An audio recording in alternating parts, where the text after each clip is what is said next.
زايان ويليامسون يقدر يكون هو اللاعب اكثر موهبه في الام بي اي واللي حتى شي فرقه ما باغا تسيني معاه. وانا ما كنقولش هادشي غير هكذاك، شوفوا غير الارقام. هذا الراجل ملي كيدخل الارضيه ديال الملعب كيسجل 21 نقطه في الماتش بنسبه نجاح كتوصل ل 60%، كيجيب اخطاء فاوز بمعدل اعلى من جانيس انتيتاكومبو واعلى من جويل امبيد. وحش بشري بالطول ديالو كيوصل 198 والوزن ديالو اللي قريب من 130 كيلوغرام. دفاعات ديال الام بي اي مازال ما لقاو ليه حتى شي حل. What in the hell is going on with Zion Williamson? Have you no pride? Have you no discipline? Have you no focus? Get your stuff together, young man. نكيويو الانترو ونطلقوا من بعد. 3 seconds, 2, let it go from midcourt. He hits it! Free throw for Jazz. He goes to Smart. Free throw for Jazz.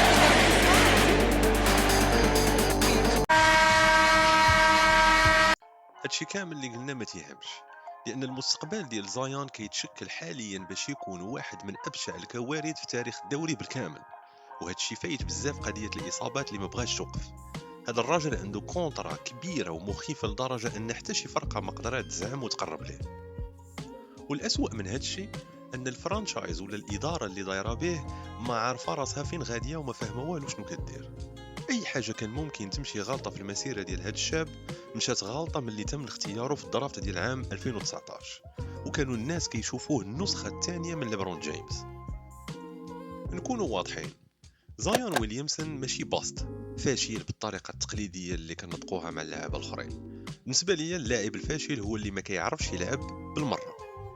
الى رجعنا لاخر فتره لعب فيها وهو صحيح في موسم 2022-2023 قبل ما الجسم ديالو يستسلم عاوتاني، كان كيسجل معدل 26 نقطة بنسبة نجاح قريبة ل 61% من التسديدات.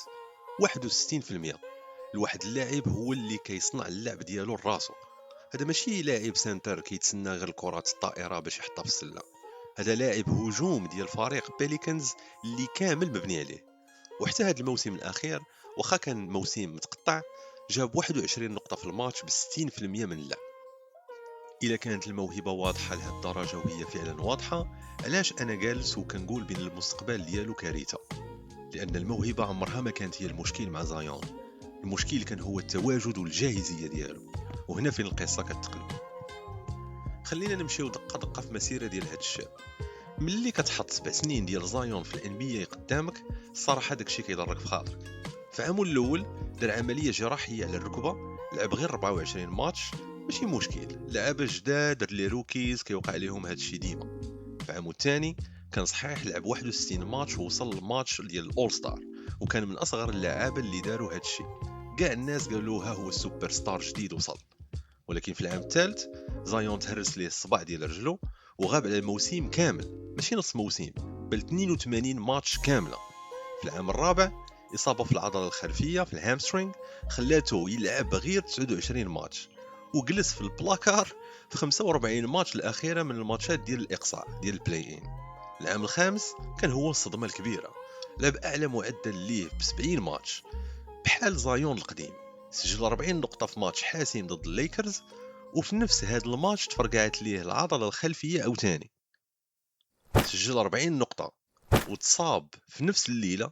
هذه هي المسيرة ديال زايون ويليامسون باختصار شديد. وكل اوف سيزن فترة توقف الدوري كنشوفوا نفس الفيلم كيتعاود بنفس السيناريو. كيخرج شي تقرير كيقول زايون ويليامسون نقص الوزن، زايون في افضل فورمه في حياته، زايون في قمه الجاهزيه البدنيه، جماهير كتفرح والتوقعات كتطلع، وكيوصل نوفمبر وتلقاه عاوتاني رجع الليسته ديال المصابين. ملي كيكون اللعب ديالك كامل مبني على انك تكون لاعب اكثر انفجارا والاتقل وزنا في التيران، كل كيلو زايد هو قوه ضغط هائله كتمشي نيشان للركابه والعضلات في كل مره كتنقص. ومن بعد كنوصلوا للكونترا. زايون صنع على عقد ديال 5 سنين بقيمه كتوصل ل 193 مليون دولار اللي سناها في 2022. غياخد حوالي 42 مليون دولار الموسم الجاي، وغطلع لتقريبا 45 مليون دولار العام اللي بعده. يعني هضره على حوالي 87 مليون دولار في العامين الجايين بوحدهم. هذا راه ماكس كونتراكت، يعني كتخسر ثلث الميزانيه الرواتب ديال الفرقه كامله على لعاب واحد. 2-3 weeks, but Chuck, you had a visceral reaction to this. It looked like me and Shaq had a baby. They gonna do? I look like I quit. I gotta get. Hey, come on, man. What it look like? Like me and you had a baby.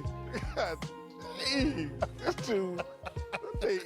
ولكن ملي البليكانز عطاوه هذا العقد لزايون ما عطاوش ليه وهما مغمضين عليه، بل حطوا شروط حمايه تاريخيه في العقد. كاينين شروط ديال الوزن ونسبه الدهون، وكاينين شروط ديال عدد الماتشات اللي خاص يلعبهم، وهي اللي كتحدد شحال من الفلوس غتكون مضمونه ليه كل عام. ولكن علاش حتى شي فرقه ما باغاه؟ حط راسك في بلاصه مدير عام جي ام ديال فرقه اخرى، الموهبه كتقول لك ولكن الملف الطبي ديالو كيغوت وكيقول لك هرب. القيمه السوقيه ديالو في التبادل ميته بسبب نفس الاصابات اللي مخليه البليكنز باغيين يتهناو منه. هذا هو الفخ الكبير، هو لاعب ما تقدرش تسمح فيه بوالو، ولكن خطير بزاف تبني عليه الفرقه. في نهايه هذا الموسم ما تفاجئوش الا شفتوا زايون ويليامسون كيتبادل مع شي فرقه اخرى بالباكج رخيص بزاف بحال الصفقه اللي وقعت مع جامورانت، ماشي حيت ما كيعرفش يلعب، ولكن حيت عمرو ما واجد باش يلعب. وانتوما اشنو بان لكم؟ واش مسيره زايون ويليامسون مازال يمكن ليها تعتق، ولا هذه صافي تراجيدي ونهايه حزينه؟ قولوا لنا الراي ديالكم في الكومنتات لتحت، ديروا اشتراك في القناه الى عجبكم الفيديو، ونشوفكم في الفيديو الجاي.